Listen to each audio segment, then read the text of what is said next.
Salutare! Un nou amestec la iepuraș, hrană nouă. Așa cum v-am zis în ultimul clip, am fost optimist în ceea ce privește durata. Am spus că mi-ajunge undeva până în luna mai, însă iată-ne undeva pe 20 și... în cât suntem, tata? 23 și 2? 21? Da.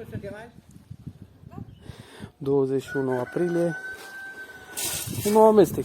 Automat sunt pui mulți, exemplare numeroase și ei trebuie să hrănească. Am revenit la amestecul inițial pe care l-am făcut înainte. Orz, ovăz, floarea soarelui, porumb, grâu și granulă de la Purina. Inițial, în ultimul amestec pe care l-am făcut, am scos grâul și floarea, dar se pare că nu prea merge fără ele, pentru că trebuie să avem în combinație atât floarea cât și grâul.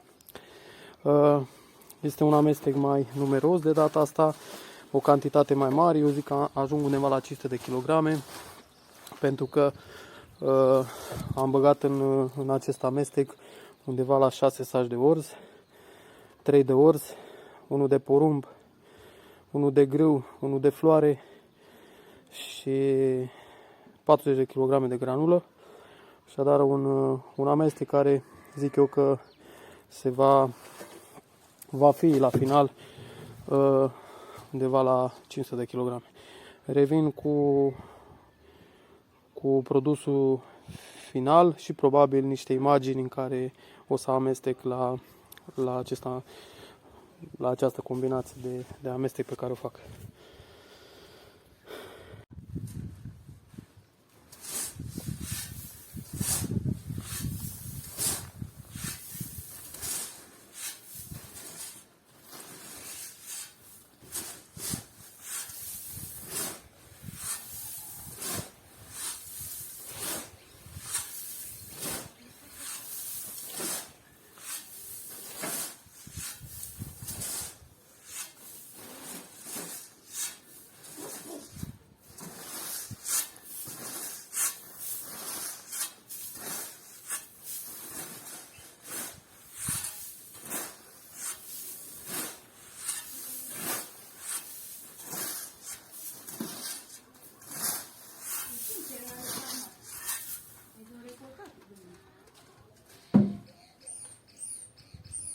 Produs final la amestec: 6 tomberoane, 80 de kg, 480 de kg. Sperăm să mi ajungă undeva la 3 luni, 3 luni jumate să hrănim iepurași.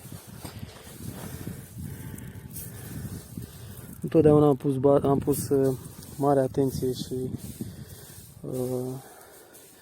mult interes în a face un amestec de calitate bună.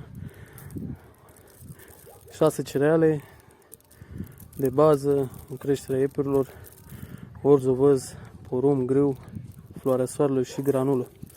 Cu toate că mulți spun că granula este completă, în a avea un amestec trebuie să facem pe lângă asta și celelalte, să le avem în combinație cu granula. Eu merg de ceva timp pe amestecul ăsta și sunt mulțumit.